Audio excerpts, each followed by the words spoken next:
कोई और होगा जो अपना ईमान दे देगा और नबी का चाहने वाला नबी पर जान दे देगा और यकीन आ जाएगा तुमको कुरान की तिलावत करके तो देखो, अरे मोहम्मद कौन है इसका पता कुरान दे देगा। मोहम्मद कौन है इसका पता कुरान दे देगा।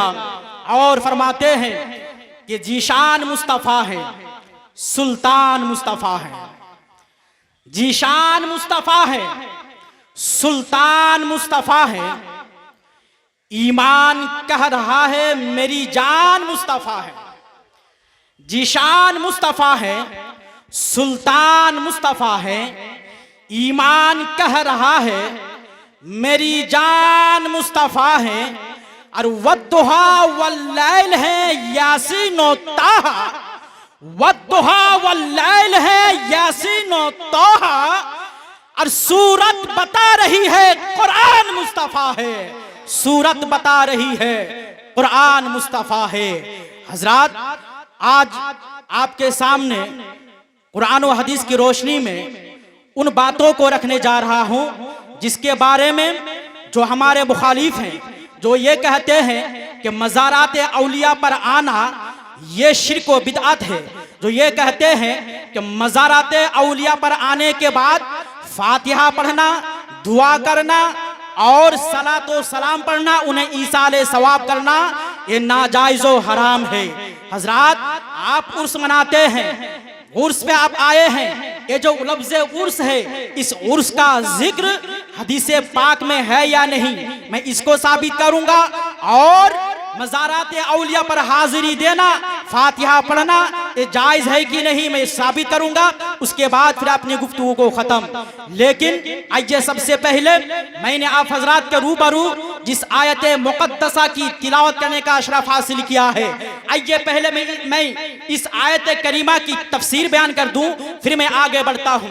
हजरात मोहतरम, अल्लाह तबारक व तआला कुरान करीम में इरशाद फरमाता है कि बिस्मिल्लाहिर रहमानिर रहीम,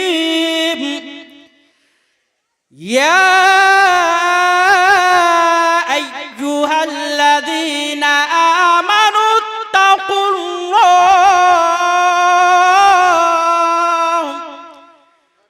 वकूनू मअस्सादिक़ीन। मचल के बोल दो सुभान अल्लाह। रब इरशाद फरमाता है, ऐ ईमान वालो, अल्लाह से डरो और सच्चों के साथ हो जाओ। मचल के बोलो सुभान अल्लाह। अल्लाह ने क्या फरमाया? ऐ ईमान वालो, अल्लाह से डरो और सच्चों के साथ हो जाओ। मेरे प्यारे दोस्तों, जरा सा तवज्जो से सुनो। इस आयत मुक़द्दसा में अल्लाह तबारक व तआला ने डरने के लिए किसी यहूदी से नहीं फरमाया, किसी नसरानी से नहीं फरमाया, किसी बेदीन से नहीं फरमाया, किसी कुफ्फार व मुशरिक से नहीं फरमाया, बल्कि रब फरमा रहा है अपने ईमान वाले बंदों से। खिताब हो रहा है साहिब ईमान से। क्या खिताब हो रहा है?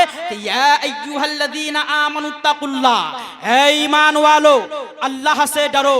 हजरात, जरा आप ये बताएं कि एक मोमिन वो है जो अल्लाह से डरता है।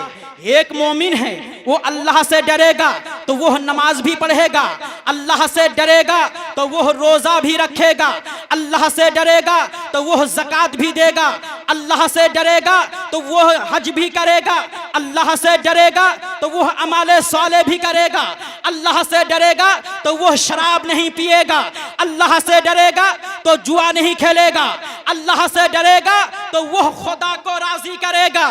तवज्जो चाहूंगा मुसलमानों, तो जब एक बंदा है मोमिन अल्लाह से डरेगा, नमाज पढ़ेगा, रोजा रखेगा, हज करेगा, ज़कात देगा, तो फिर कुरान करीम में अल्लाह तबारक व तआला ने सच्चों के साथ रहने का हुक्म क्यों फरमाया? फिर कुरान करीम में अल्लाह ताला ने सच्चों के साथ रहने का हुक्म क्यों फरमाया? तो यह जवाब है उन लोगों का जो छोटे भाई का पाजमा, बड़ा भाई का कुर्ता, सर पे तकिया का खोल पहनकर शहर शहर, डगर डगर, नगर नगर, कस्बा कस्बा और बस्ती बस्ती, करिया करिया में ये कहकर लोगों को गुमराह कर रहा है कि लोगों तुम मज़ारों पे क्यों जाते हो, मज़ारों पे जाना नाजायज़ व हराम है, वहां जाके तुम चादर क्यों चढ़ाते हो, वहां पे चादर चढ़ाना नाजायज़ व हराम है, वहां फातिहा क्यों पढ़ते हो, फातिहा करना नाजायज़ व हराम है। इन लोगों का जवाब है इसमें। लेकिन एक बात बताओ, तुमने नमाज पढ़ लिया, रोजा रख लिया, क्या जरूरी है कि तुम्हारी नमाज कबूल हो जाए? तुमने रोजा रख लिया, जरूरी है कि रोजा कबूल हो जाए? तुमने हज कर लिया, जरूरी है कि हज कबूल हो जाए? तुमने ज़कात दे दिया, जरूरी है कि अल्लाह तुम्हारा ज़कात कबूल कर ले? तुमने अमल सालेह कर लिया, जरूरी है कि अमल सालेह कबूल हो जाए? याद रखना मुसलमानों, यही वजह है कि हम बगदाद के गौसे आजम को, अजमेर के ख्वाजा गरीब नवाज को, कछोछा के मखदूम सिमना को, कटरा के सैयद कासिम अली कलीमी को, मिल्की के सैयद असगर अली अलैहि रहमा को खुदा की बारगाह में वसीला बना कर लाते हैं और खुदा की बारगाह में अर्ज करते हैं, मौला करीम जिस तरह नमाज पढ़नी आती थी हमने नमाज पढ़ ली, मौला हमने जिस तरह हमें ज़कात देना आता था हमने ज़कात दे दिया, हमें जिस तरह हज करना आता था हमने हज कर लिया, मौला हमें जिस तरीके से अमल सालेह करना आता था हमने अमल सालेह कर लिया, मौला करीम बगदाद के गौसे आजम के वसीले से हमारी नमाज को कबूल फरमा, ख्वाजा गरीब नवाज के वसीले से हमारे रोज़ों को कबूल फरमा, के छोचा के मखदूम सिमना के वसीले से हमारा हज को कबूल फरमा, कटरा के सैयद कासिम अली कलीम के वसीले से हमारे अच्छे अमाल को कबूल फरमा, और साहिब उस हजरत सैयद असगर अली अलैहि रहमा के वसीले से हमने जो शराब पीना छोड़ दिया है इसे तू कबूल फरमा ले। जब एक बंदा मोमिन अल्लाह की बारगाह में अल्लाह के वलियों को वसीला बनाकर जब दुआ करते हैं तो अल्लाह तबारक व तआला ऐसे लोगों की दुआओं को कबूल फरमा लेता है। नारे तकबीर, नारे रिसालत, औलिया इकराम, नारे तकबीर, नारे ऐसे लोगों की दुआओं को कबूल फरमा लेता है। आज कुछ लोग कहते हैं कि पीरों को मानना जरूरी नहीं है, कुछ बदअकीदे कहते हैं कि सिर्फ अल्लाह को मानो, पीरों को ना माने, यानी औलिया अल्लाह को ना मानो। हजरात ये कहते हैं कि वलियों को मानने से कोई फायदा नहीं है। आओ मैं आपको बता दूं, अल्लाह के वलियों को मानने से आपको फायदा होगा कि नहीं होगा। हजरात जानते हो, जब इंसान जब नज़ा की हालत में होता है तो उस वक्त शैतान पूरी कोशिश करता है कि इसके ईमान को ज़ाई किया जाए। क्यों जानते हो? शैतान जानता है कि अगर अभी वो ईमान से फिर गया तो फिर दो बार वो वापस नहीं होगा। चुनांचे अपने वक्त के जितने भी मुहक्किक हो, मुफ्ती हो, मुफस्सिर हो, जब वो नज़ा की हालत में होते हैं तो वो शैतान आता है, उसके ईमान को तबाह बर्बाद करने की कोशिश करता है। मिल्की के नौजवानों तवज्जो से सुनना, ईमान ताज़ा हो जाएगा। इसलिए कि तुम औलिया अल्लाह के मानने वाले हो और उनके उर्स में तुम यहाँ पे आए हो। तुमने नाम सुना होगा हजरत इमाम फखरुद्दीन राजी। हजरत इमाम फखरुद्दीन राजी ये अपने वक्त के बहुत बड़े आलिम दीन थे, बहुत बड़े मुफ्ती थे, मुहक्किक थे, मुहद्दिस थे, मुफस्सिर थे, कुतुब कसीरा के वो मुसन्निफ थे, यानी बहुत सारी किताबों को हजरत लिख चुके हैं। और सबसे बड़ी बात यह है कि अपने वक्त के सबसे बड़े वह मुनाजिर आजम थे। चुनांचे जब हजरत इमाम फखरुद्दीन राजी रहमतुल्लाह ताला अलैहि के वफात का वक्त करीब आया तो शैतान उसके पास आ गया, शैतान उनके पास आ गया और कहने लगा, ऐ राजी तुमने तो मुनाजरे बहुत किए हैं, तुम तो अपने वक्त के बहुत बड़े आलिम हो, तुम मुहक्किक भी हो, मुहद्दिस भी हो, मुफस्सिर भी हो, तुमने तो दर्जनों भर की किताबें लिख चुके हो। बताओ मैं तुमसे एक सवाल करना चाहता हूँ, क्या तू मेरे एक सवाल का जवाब दे देगा? हजरत इमाम फखरुद्दीन रज़ा की हालत में है, आप फरमाते हैं पूछो वो सवाल किया है, पूछो वो सवाल किया है। वो शैतान कहने लगा कि तुमने तो उम्र भर मुनाजरे किए और हर मुनाजरा को तूने जीत भी लिया, बताओ क्या तुमने खुदा को पहचाना है? हजरत इमाम फखरुद्दीन राजी फरमाते हैं हाँ हाँ बेशक खुदा एक है, मैंने खुदा को पहचाना है कि खुदा एक है। शैतान ने कहा कि आपने दावा किया है कि खुदा एक है, इस पर दलील किया है, इसलिए कि दावा के लिए दलील का होना जरूरी है, इसका सबूत किया है कि खुदा एक है। चुनांचे हजरत इमाम फखरुद्दीन राजी खुदा के एक होने पर दलील पेश करते हैं। उस मरदूद ने उस दलील को रद्द कर दिया। क्यों? इसलिए कि शैतान यह मुअल्लिमुल मलाकुत रह चुका था, वो फरिश्तों का टीचर रह चुका था, उसके पास भी बहुत ज्यादा इल्म था। उन्होंने हजरत इमाम फखरुद्दीन राजी की दलील को रद्द कर दिया। फिर खुदा के एक होने पर इमाम फखरुद्दीन राजी ने एक दूसरी दलील कायम की, उस दूसरी दलील को भी रद्द कर दिया। एक तीसरी दलील कायम की, उस तीसरी दलील को भी कायम कर दिया। इस तरीके से खुदा के एक होने पर हजरत इमाम फखरुद्दीन राजी ने एक दलील नहीं, 10 नहीं, 20 नहीं, 100 नहीं, बल्कि 360 दलीलें पेश कर दी। और उस शैतान ने इमाम फखरुद्दीन राजी के 360 दलीलों को रद्द कर दिया। अब हजरत इमाम फखरुद्दीन राजी मायूसी के आलम में है, गौर व फिक्र कर रहे हैं अब क्या किया जाए। मैंने खुदा के एक होने पर एक दलील नहीं, 2 दलील नहीं, बल्कि मैंने 360 दलीलें दी और इन्होंने 360 दलीलों को रद्द कर दिया। वो मायूसी की आलम में है, वो परेशान है, वो सोच रहे हैं अब क्या किया जाए। लेकिन कुर्बान जाओ मुसलमानों, हजरत इमाम फखरुद्दीन राजी के जो पीरो मुर्शिद है उनका नाम हजरत नजमुद्दीन कुबरा है। हजरत इमाम राजी के पीरो मुर्शिद पीरे कामिल हजरत नजमुद्दीन कुबरा एक कहीं दूर दराज मकाम पर वजू फरमा रहे थे। उन्होंने ये देखा कि मेरे मुरीद इमाम राजी मायूसी के आलम में है, वो गौर व फिक्र कर रहे हैं, शैतान उनसे सवाल कर रहा है, जवाब दे रहे हैं, लेकिन तमाम दलीलों को उसने रद्द कर दिया है। हजरत नजमुद्दीन कुबरा वही से मुलाहजा फरमा रहे थे और हजरत इमाम फखरुद्दीन राजी की हालतों का मुशाहदा फरमा रहे थे। चुनांचे वही से हजरत नजमुद्दीन कुबरा फरमाते हैं ऐ मेरे मुरीद इमाम राजी, अरे तुम ये क्यों नहीं कह देते हो कि मैं खुदा को बगैर किसी दलील के एक मानता हूँ, मैं खुदा को बगैर किसी दलील के एक मानता हूँ। सुभान अल्लाह, सुभान अल्लाह। जब हजरत इमाम फखरुद्दीन ने सुना तो आपने फरमाया मरदूद मैं बगैर किसी दलील के खुदा को एक मानता हूँ। क्या समझा आपने इससे ये समझ में आया कि हजरत इमाम फखरुद्दीन राजी के ईमान को ज़ाय करना चाहा शैतान ने, लेकिन उनके पीरो मुर्शिद हजरत नजमुद्दीन कुबरा ने उनके ईमान को और उनके तकवे को बचा लिया, उनके ईमान और तकवे की हिफाजत फरमा लिया। तो मुसलमानों, मुरीद होने से फायदा यह है कि अगर तुम्हारा पीर कहीं दूर दराज मकाम पर रहे तो वहां से भी तुम्हारी मदद फरमाएगा। बोलो सुभान अल्लाह। हजरात मुकर्रिर तशरीफ ला चुके हैं, एक आखिरी हदीस, उसके बाद फिर मैं अपनी गुफ्तगू को खत्म। इस हदीस से पाक से मैं मज़ारात औलिया पर आना, फातिहा देना ये जायज़ है कि नाजायज़ है, शिरक है कि बिदअत है, मैं इसे साबित करके फिर मैं अपनी जगह ले लूँगा। इसलिए कि आधा घंटा टाइम मिला है, लेकिन मुकर्रिर भी तशरीफ ला चुके हैं। मुकर्रिर आने का मतलब ये होता है कि अब 10 मिनट के अंदर गुफ्तगू को ख़त्म कर दे। हजरात आइए मैं आपको एक बता दूँ, हदीस से पाक में आया है, हदीस पाक में आया है और मज़ारात औलिया पर और फातिहा पढ़ने के सिलसिले में और उसके सिलसिले में बुखारी में, तिरमिजी में, सुनाने अबू दाऊद में, इब्ने माजा में हदीस पाक मौजूद है। मैं एक किताब का मैं हवाला देता हूँ, जिस किताब का नाम है जामे उत तिरमिजी।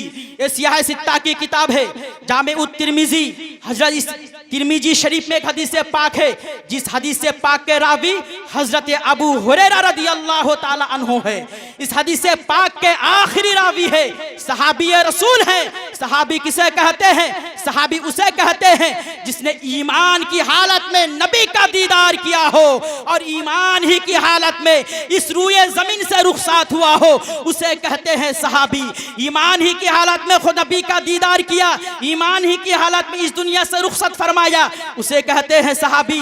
जानते हो अबू जहल ने भी नबी को देखा है, अबू लहब ने भी नबी को देखा है, लेकिन अबू जहल नबी सहाबी नहीं हो पाया, अबू लहब सहाबी ना हो सका। क्यों जानते हो? इसलिए कि अबू जहल और अबू लहब ने जब नबी को देखा तो उसने कुफ्र की तारीकी में नबी को देखा, इसलिए वो सहाबी ना हो सका।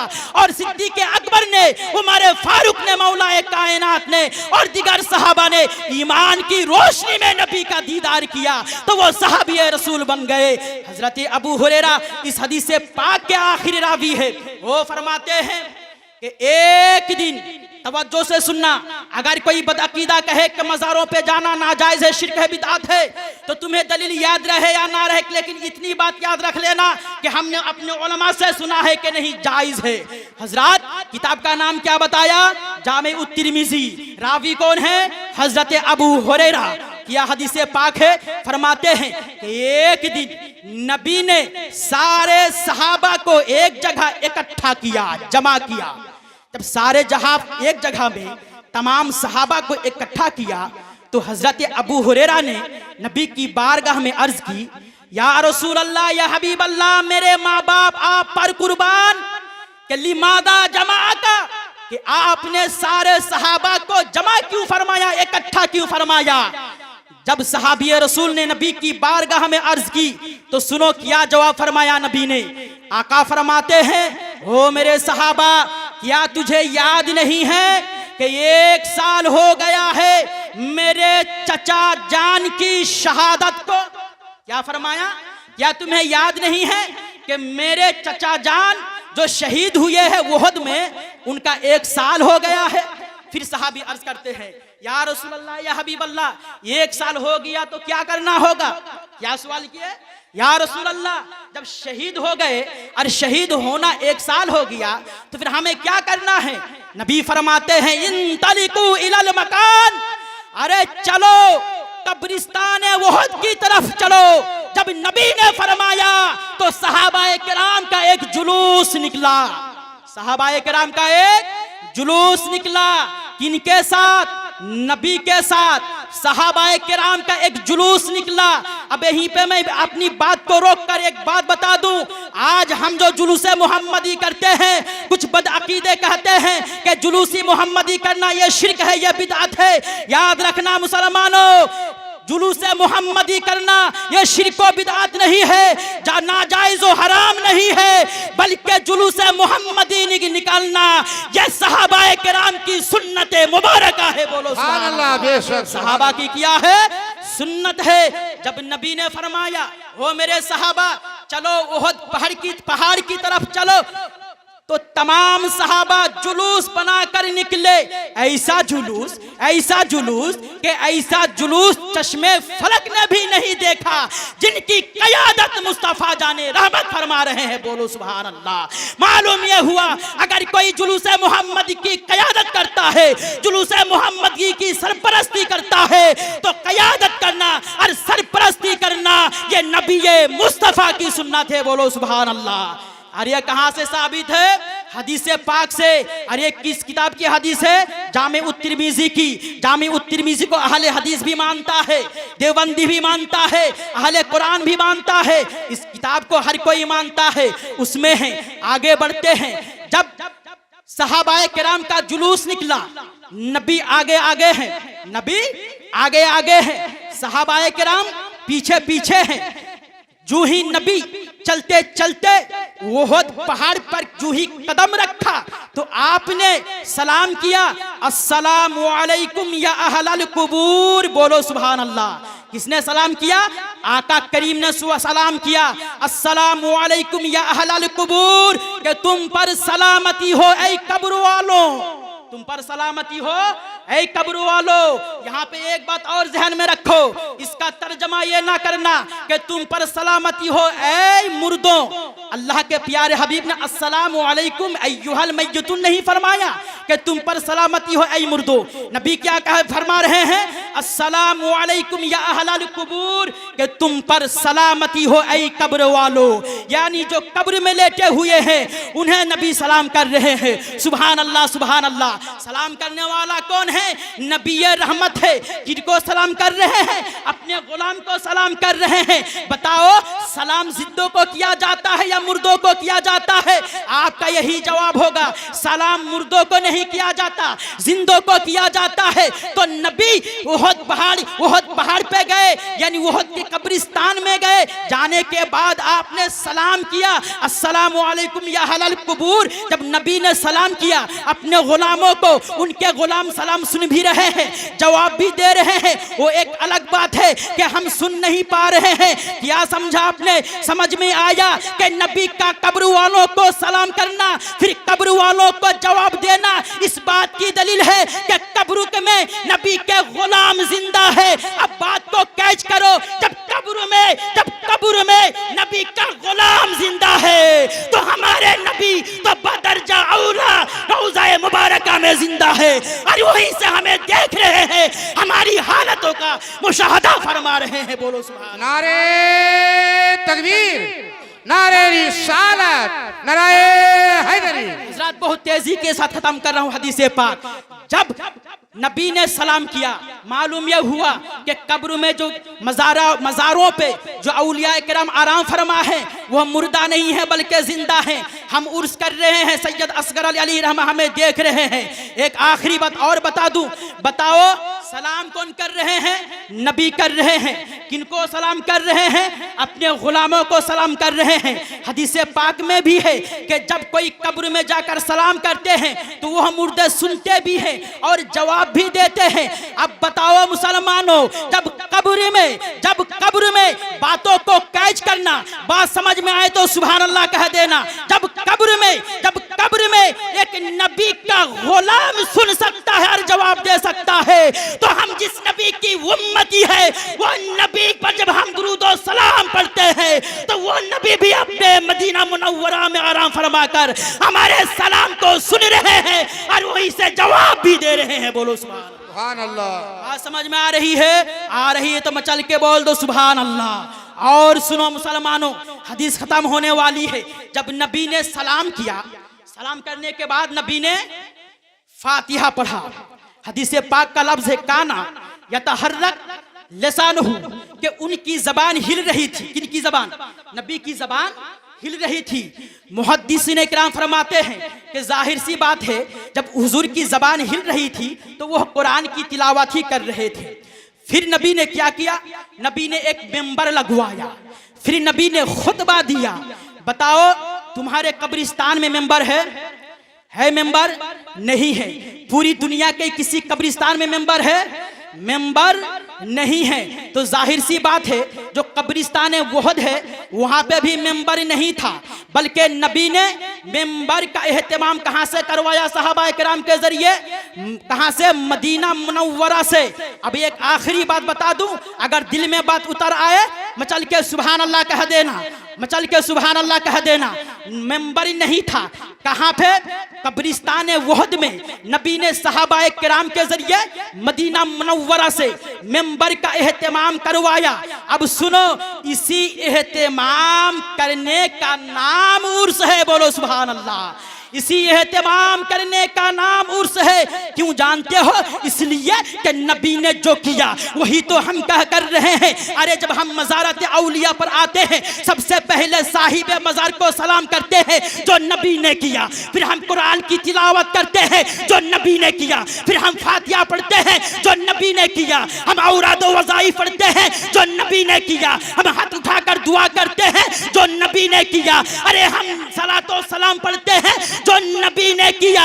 ये तमाम के तमाम बातें ये बता रही है कि मज़ारों पे आना, फातिहा पढ़ना, दोनों हाथों को हाथ उठाकर दुआ करना, दुरूद और सलाम पढ़ना, ये सुन्नत मुस्तफ़ा है, वो सुन्नत मुस्तफ़ा है। अरे वो एक अलग सी बात है। अरे फर्क सिर्फ इतनी सिर्फ इतना सा फर्क है, फर्क ये है कि रस्म तो बदल सकती है लेकिन नबी की सुन्नत बदल नहीं सकती।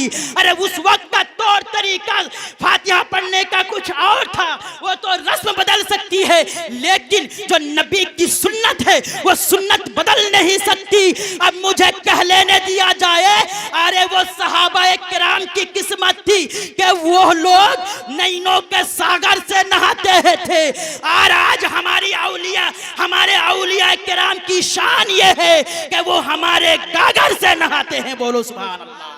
ये औलिया किराम की शान है, वो हमारी गागर से नहाते हैं। हजरत मोहतरम, इस हदीस से ये समझ में आया कि मज़ारात औलिया पर आना, फिर कुरान की तिलावत करना, फिर खुतबा देना, तकरीर करना, ये सब के सब किया है सुन्नत मुस्तफ़ा है। ये कोई शिर्क व बिदअत नहीं है।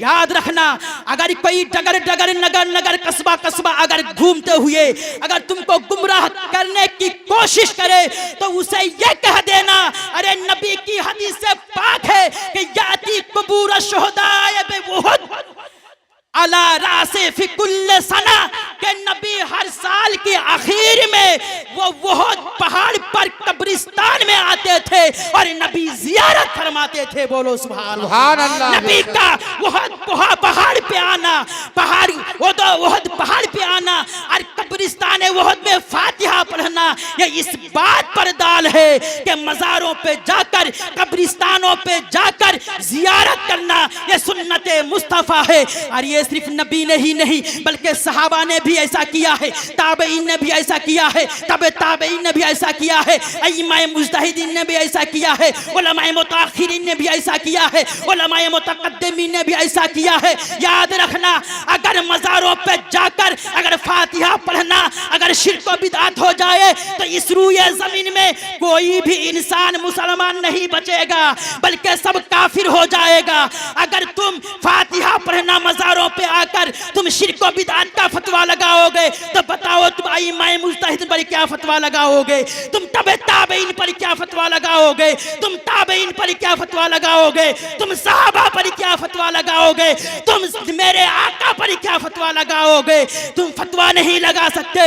इसलिए अगर तुम नबी ने जो वहद पहाड़ में यानी कब्रिस्तान वहद पे जाकर जो फातिहा पढ़ा, अगर उस हदीस से पाक को मानते हो और उसको तुम अगर जायज बताते हो तो मज़ारत औलिया पर हाजिरी देना, फातिहा पढ़ना, इसे भी तुम्हें जायज कहना पड़ेगा। और अगर तुम नाजायज कहोगे तो तुम्हारे कहने पे, तुम्हारे बहकावे पे नहीं आएगा। अरे बहकाएगा वही जिस पर अल्लाह का खास फजलो करम नहीं होता है, लेकिन जिस पर अल्लाह का खास फजलो करम होगा वो कभी भी बहकेगा नहीं। हजरत, उर्स किसे कहते हैं? टाइम बहुत कम है, बस मैं यहीं से अपने गुफ्तगू खत्म कर रहा हूँ। वमा अलैना इल्लल बलाग। अस्सलामु अलैकुम व रहमतुल्लाहि व बरकातुहू।